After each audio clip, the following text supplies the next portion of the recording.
Hello everybody, welcome to the next lecture.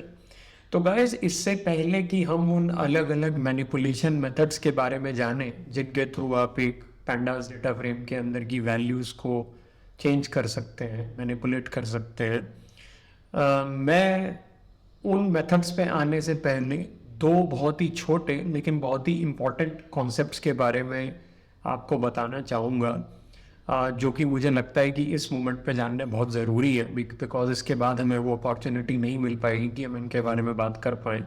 और ये concept अभी अगर क्लियर हो जाएंगे तो आपको मैनिपुलेशन मेथड्स भी बहुत अच्छे से समझ जाएंगे। तो पहला जो कॉन्सेप्ट जो हम इस लेक्चर में जिसके बारे में बात करने जा रहे हैं वो बहुत ही छोटा सा कॉन्सेप्ट है गाइज। आपको पता है कि पैंडास डेटा फ्रेम का जो एक कॉलम है वो क्या होता है। जैसे ये हमारे सामने एक छोटा सा पैंडास डेटा फ्रेम है, अगर हम इसके एक कॉलम की बात करें तो आप कहेंगे कि नेम भी एक कॉलम है और एज भी एक कॉलम है। बिल्कुल सही। तो नेम कॉलम के अंदर अलग अलग वैल्यूज लिखी हुई हैं, जैसे जॉन, जेन, माइक, किड, जस्सी। और एज भी एक कॉलम है, इसके अंदर भी अलग अलग वैल्यूज लिखी हुई है, जैसे कि 25, 30, 35, 40, 38। ओके। लेकिन अगर हम कहें कि पैंडास डेटा फ्रेम की एक रो, तो गाइस पैंडास डेटा फ्रेम की एक रो हो जाएगी ये रो, जिसके अंदर जॉन और 25 लिखा हुआ है, यानी कि जिसका इंडेक्स इस समय यूएसए है। या फिर कोई और रो भी मान सकते हैं आप, जैसे कि जर्मनी। ओके, एक ऐसी रो जिसका इंडेक्स जर्मनी है, जिसमें जस्सी और 38 लिखा हुआ है। ठीक है। अब गाइस एक चीज होती है जिसे हम कहते हैं पैंडास डेटा फ्रेम का एक सेल। ठीक है।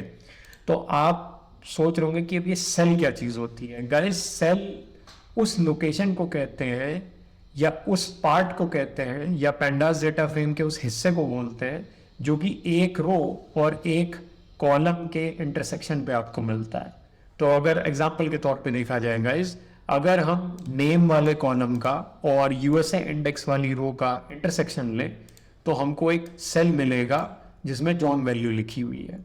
तो बेसिकली एक हो गया डेटा फ्रेम का सेल, एक हो गया डेटा फ्रेम की रो और एक हो गया डेटा फ्रेम के कॉलम्स।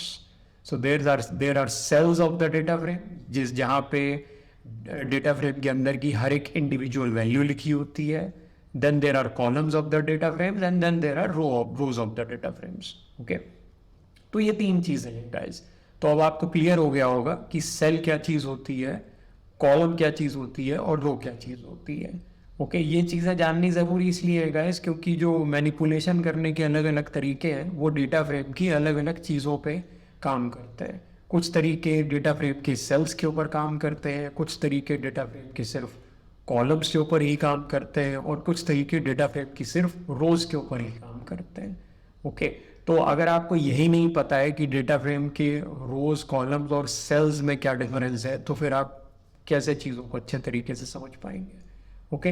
तो इस लेक्चर में ये एक छोटा कॉन्सेप्ट था गाइस जिसके बारे में हमें बात करनी थी। अब नेक्स्ट लेक्चर में हम एक और बहुत ही छोटे लेकिन बहुत ही इंपॉर्टेंट कॉन्सेप्ट के बारे में बात करेंगे, और गाइस देखेंगे कि वो भी हमारे लिए काफ़ी इंपॉर्टेंट चीज़ है।